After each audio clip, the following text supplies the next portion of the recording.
안녕하세요. 저는 40에 가까운 여성입니다. 현재는 서울에 살고 있고요. 밖에 나가기가 무서워서 집 안에만 있으면서 사연을 자주 듣고 있는데 사실 생각해보니 제 삶도 그리 평탄하지만은 않았더라고요. 그래서 제 사연도 한번 보내보려고 마음먹고 써봅니다. 저는 지방에서 태어났어요. 그렇다고 완전 시골은 아니고 지방 도시였죠. 제가 태어났을 때 우리 집은 꽤 화목하고 사이가 좋은 집이었어요. 제 밑으로 여동생도 태어났고 연년생인 저희 자매가 쭉 자라면서도 계속 화목했죠. 아빠는 당시 공장에서 일하셨는데 몸을 움직이는 일을 하셔서인지 체격이 무척 좋으셨어요. 건설 현장 쪽에서 일을 하셨다고 하더라고요. 엄마는 가정주부였는데 상당히 미인이었어요. 아빠와 나이 차이가 좀 나는 편이었는데 두 분 사이가 무척 좋아서 이웃집에서 부러워할 정도였죠. 아빠는 엄마한테 좀 무뚝뚝한 편이었지만 집에 들어올 때는 항상 뭔가 사들고 들어오시는 전형적인 한국 아버지였어요. 엄마와의 기념일을 놓치는 때도 많았지만 그래도 엄마가 몸이 아프면 약도 항상 사오시고 옆에 앉아 지켜주시고 그건 저희가 아플 때도 마찬가지였고요. 월급 받는 날에는 아빠 손에 항상 치킨이나 아이스크림이 들려 있었죠. 그래서 저희는 아빠가 좀 무뚝뚝하셔도 아빠가 들어오실 때마다 매달렸어요. 맛있는 걸 먹는 것도 좋았고 아빠가 그 큰 손으로 저희를 들어올려서 안아주시는 것도 너무 좋았죠. 엄마는 그걸 뒤에서 흐뭇하게 보다가 따뜻하게 차려놓은 저녁 식겠다며 빨리 먹으라고 잔소리하곤 하셨고요. 아빠는 무뚝뚝했지만 다정한 사람이라 저나 동생이 나쁜 꿈을 꾸면 항상 엄마 아빠 방으로 가서 그 틈으로 파고들었어요. 그러면 아빠가 언제나 손을 내밀어서 저희를 끌어안고 토닥거리면서 자라고 해주셨죠. 지금도 그때 느껴지던 아빠 냄새가 기억나요. 남성용 스킨 냄새와 샴푸 비누 냄새가 조금씩 섞인 아빠 냄새. 체온이 높아서 항상 따뜻하고 넓었던 품 같은 거요. 제 어린 시절은 행복했어요. 그런데 그 행복은 제가 초등학교 6학년이 되었을 때 끝나버렸어요. 건설 현장에서 아빠가 사고로 돌아가셨거든요. 나 혼자 너희들을 데리고 어떻게 살라고. 네 아빠가 죽어버렸으니 나더러 어떡하라고. 엄마는 저희를 끌어안고 한참을 울었어요. 저는 초등학교 6학년, 동생은 초등학교 5학년인 연년생으로 어린 자매를 데리고 살 일이 너무너무 막막했을 거예요. 당시 엄마는 겨우 30 중반밖에 되지 않은 젊은 나이였으니까요. 아무런 일도 해보지 않은 채 가정주부로 30 중반이 되었는데 갑자기 세상에 아이들과 함께 내팽개쳐진 기분이 어떻겠어요. 저희는 영문도 모른 채로 울었어요. 어렸지만 아빠가 돌아가셔서 이제 다시는 보지 못한다는 걸 알 수 있는 나이였죠. 게다가 엄마가 저희를 끌어안고 우니까 어렸던 저희 역시 슬픔과 우울함에 젖어버리게 되었어요. 엄마는 아빠의 장례를 치르고 난 후 어떻게든 저희를 데리고 살아보려고 애쓰셨습니다. 나중에 알게 된 일이었지만 저희 친가도 외가도 다들 어려워서 우리를 도와줄 수 있는 사람들이 아무도 없었고 의지할 곳이 없었다고요. 이미 친할아버지, 친할머니 모두가 돌아가신 상황이었고 외가도 마찬가지였고요. 엄마는 저희를 데리고 먹고 살려고 여기저기 일자리를 알아보기 시작했어요.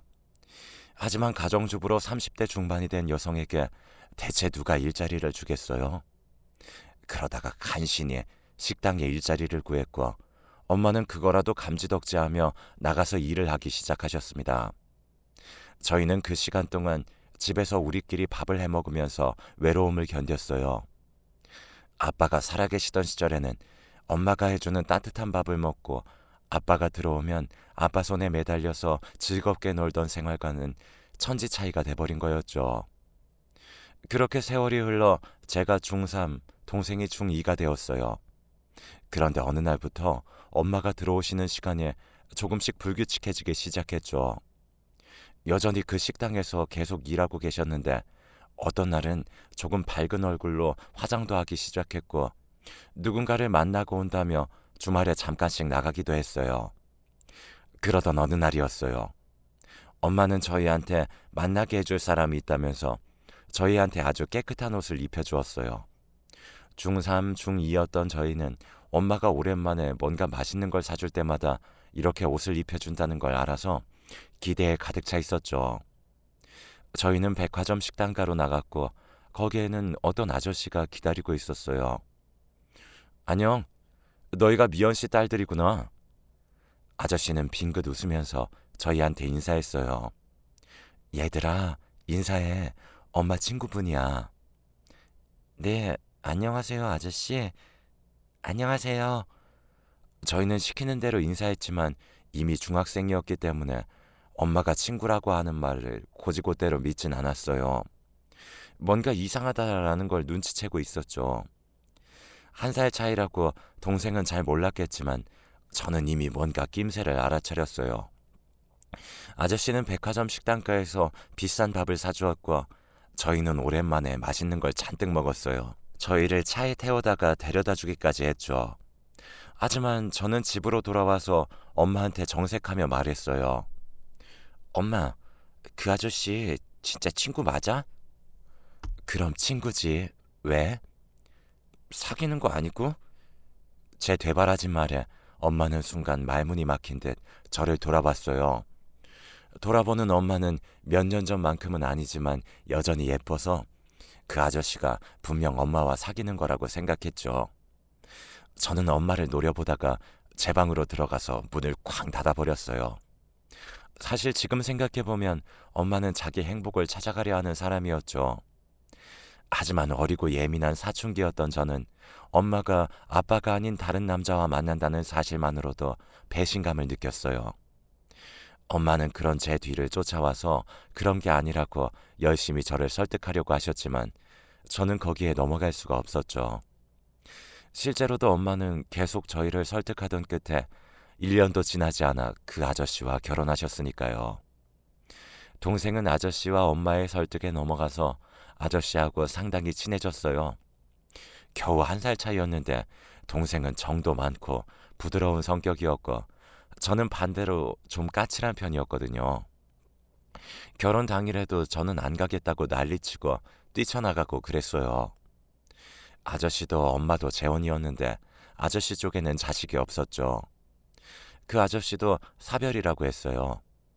지금 생각하면 사별의 아픔을 아는 사람들끼리 잘 만나서 결혼한 거였지만 당시 예민했던 사춘기 소녀였던 저한테는 씨알도 안 먹힐 소리였죠. 그리고 이제 새아빠가 된 그 아저씨한테 저는 계속 못되게 굴었어요.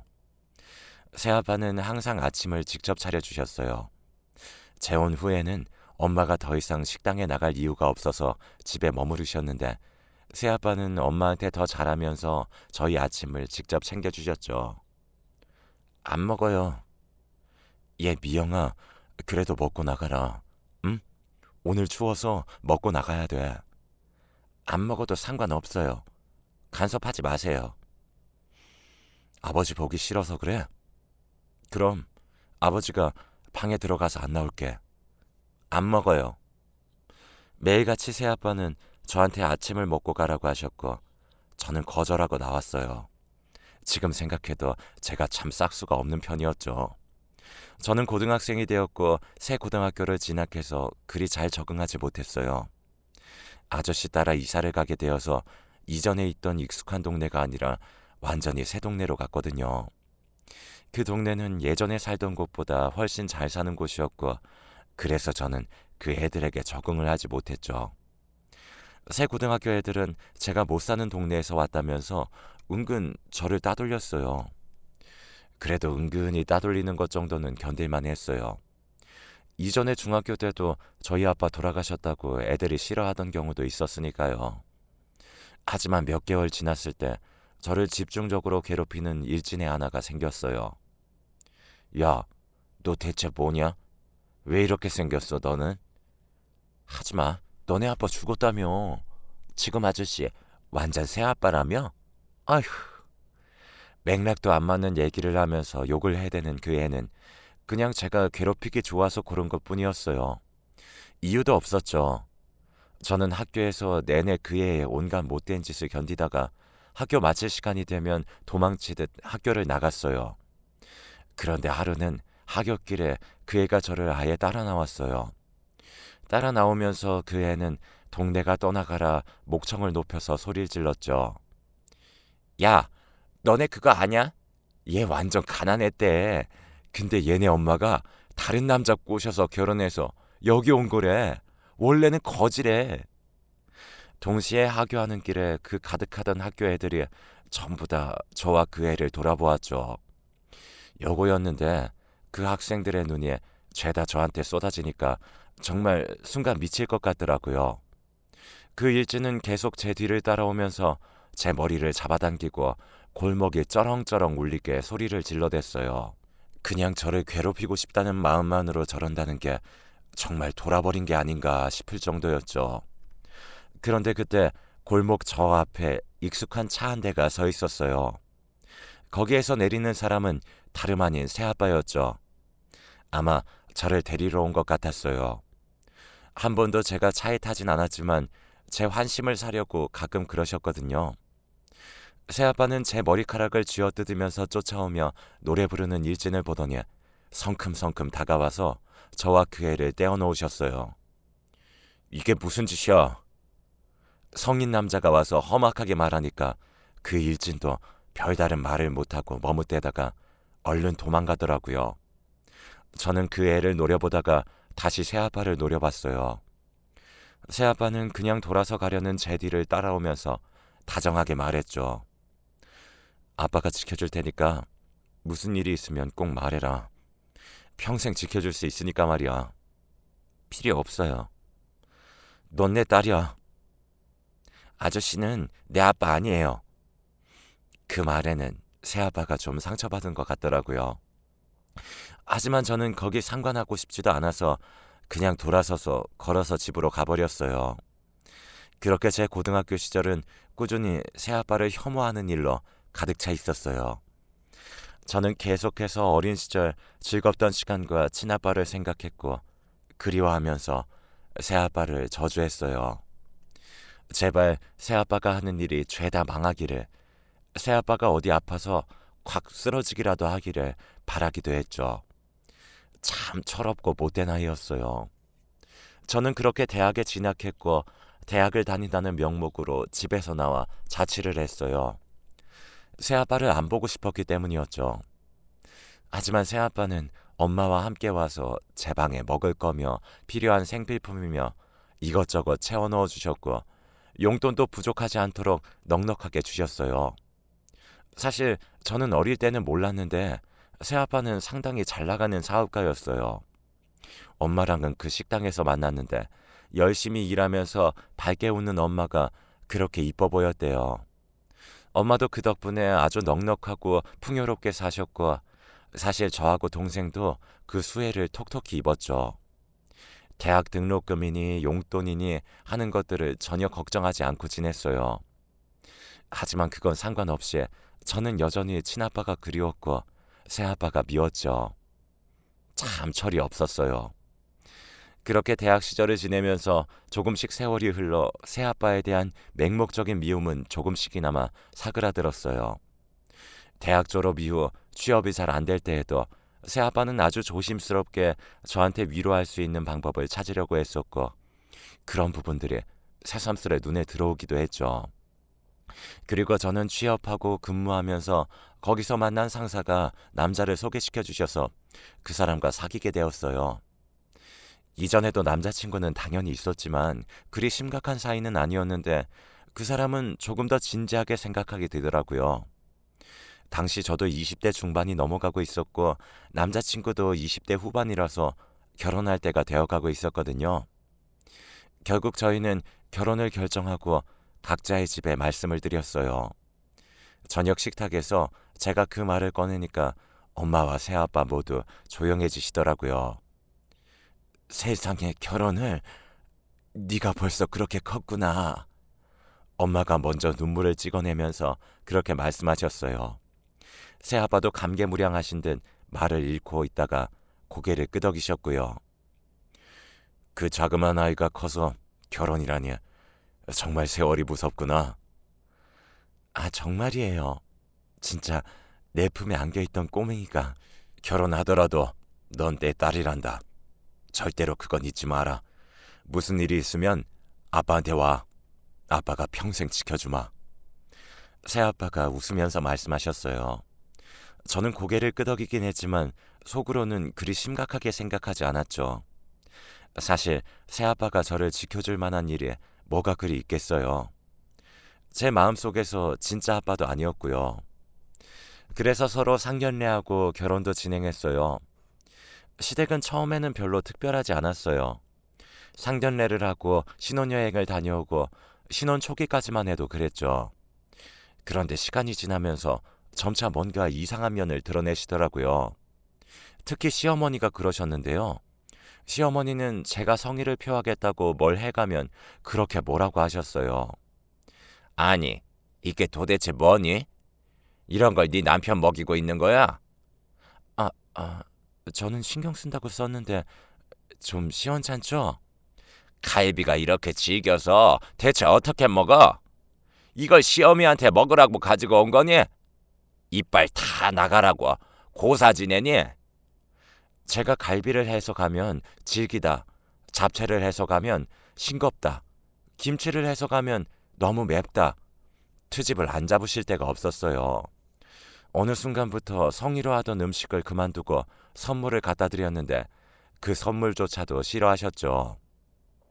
이걸 왜 사오니? 대체 명품을 왜 사?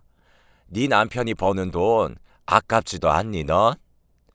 어머님, 저도 돈 벌어서 보너스 받아서 그걸로 사온 거예요. 헛소리 마라. 여자가 벌어봐야 얼마나 벌겠니? 네 남편 돈 허비하지 마라.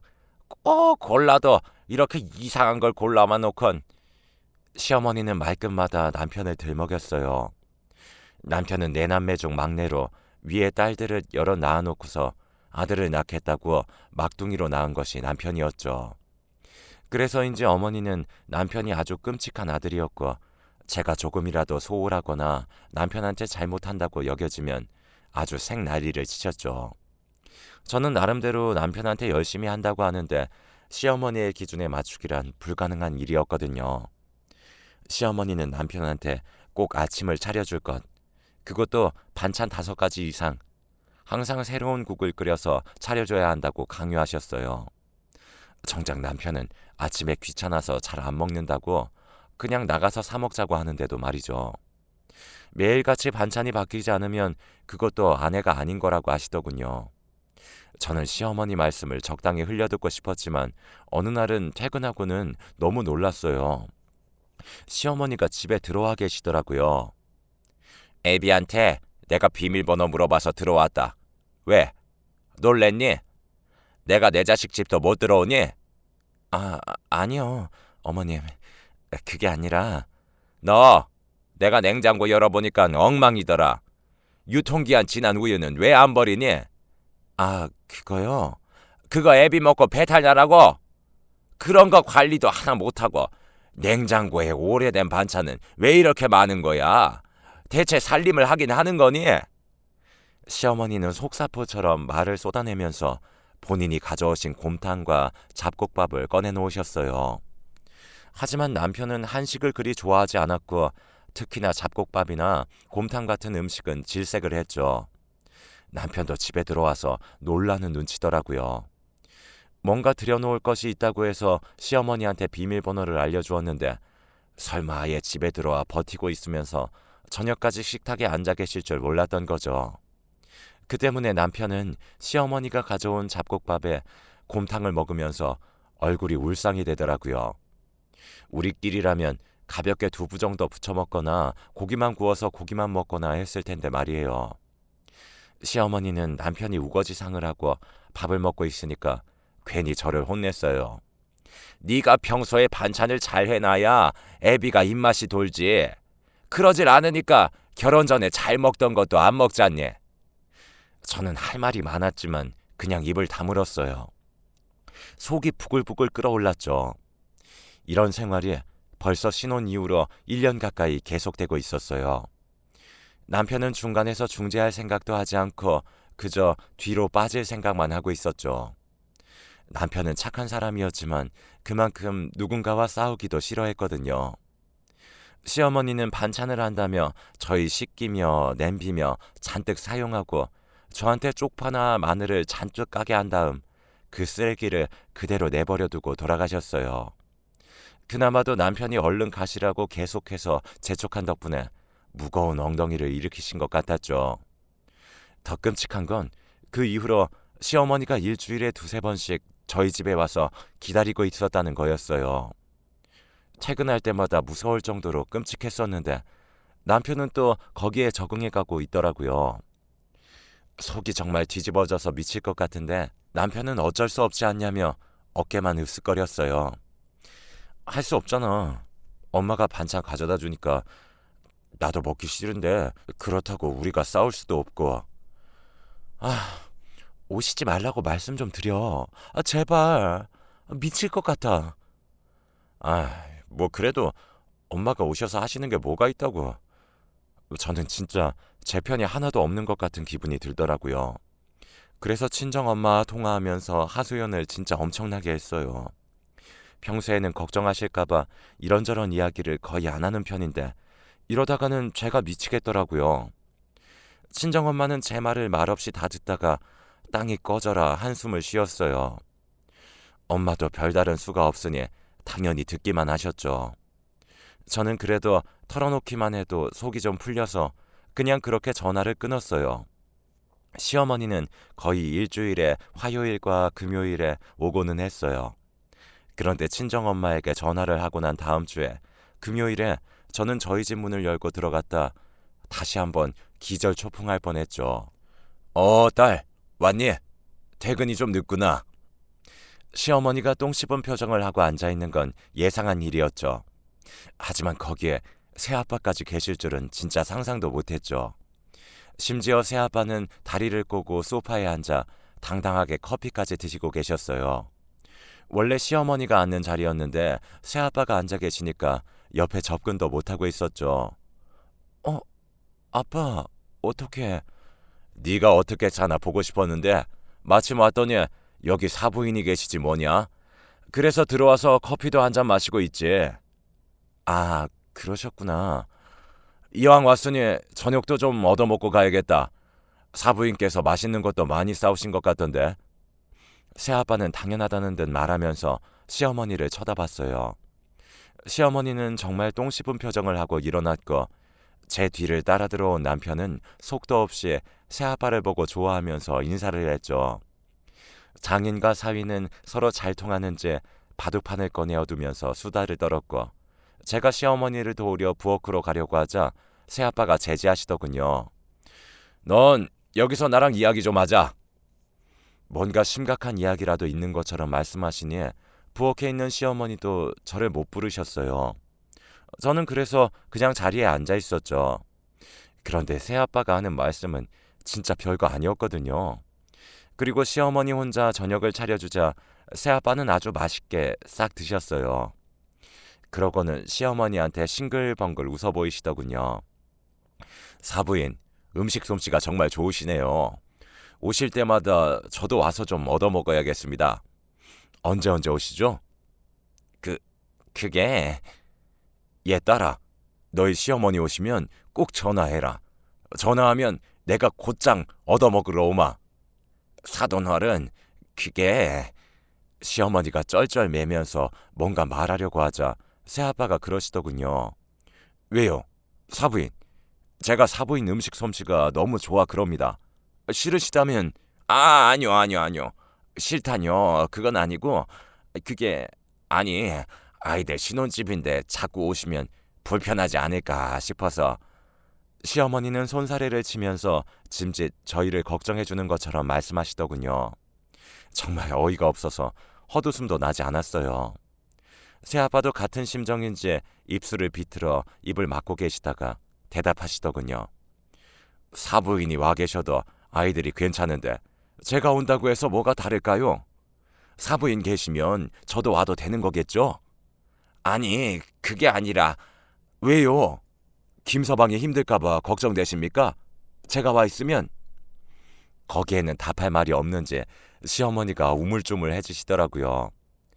새아빠의 말은 앞으로 시어머니가 올 때마다 새아빠도 여기 오시겠다는 선전포고나 다름없었어요.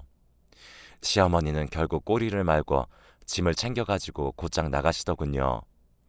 그때야 남편은 뭔가 분위기가 이상하다는 것을 눈치챘지만 저희 새아빠도 술 마시고 얘기하는 걸 좋아하는 편이라 어머니가 나가셔도 별다른 신경을 쓰지 않으셨어요. 새아빠는 선물로 가져오신 좋은 양주 한 병을 열어서 남편과 나눠 마신 다음 밤이 늦어서야 저희 집을 나서셨어요. 남편은 술에 취해서 잠든 다음이었죠. 난 이제 가마. 정말로 사부인 또 오시면 전화해라. 곧장 오마. 저는 시어머니가 그렇게 어물어물하다가 나가버리셨던 게 너무 통쾌해서 저도 모르게 웃었어요. 그리고 그제서야 새아빠가 저한테 얼마나 마음을 쓰시는지 인정할 수 있을 것 같았죠. 어린 시절 난 참 철이 없었구나 싶은 마음이 들었어요. 감사해요. 제가 그렇게 말하니까 새아빠는 어딘가 감동받으신 듯한 얼굴이었어요. 그 오랜 세월 공들여온 딸이 이제야 정말 당신을 아빠로 인정한다는 느낌을 받으셨나 봐요. 실제로 사실이기도 했고요. 새아빠는 빙긋 웃으셨어요. 내가 평생 지켜준다고 했지 않았니? 그러고는 인사하고 돌아서서 가셨어요. 정말로 저를 평생 지켜주는 아빠의 모습이었어요. 저런 분이라면 우리 친아빠도 인정해주시고 기뻐하실 거라는 생각에 그제야 들더군요. 저는 뿌듯한 마음을 안고 집으로 다시 들어왔어요. 그날 이후 시어머니는 저희 새아빠가 견제하는 걸 알았는지 저한테 말도 행동도 조심하기 시작하셨어요. 사실 저희 아파트도 새아빠가 해주신 거였고 여러 가지로 저희 친정 쪽이 시댁보다 나았거든요. 그 일 이후에 그 사실이 새삼 다가오셨나 봐요. 당연히 저희는 살기가 편해져서 남편도 시어머니가 오지 않으니까 아주 살판이 났어요. 너무 철없고 맹해서 멋없긴 한데 저도 편해졌으니 뭐 된 거겠죠. 그럼 제 사연은 여기까지입니다. 즐겁게 들으셨으면 좋겠어요.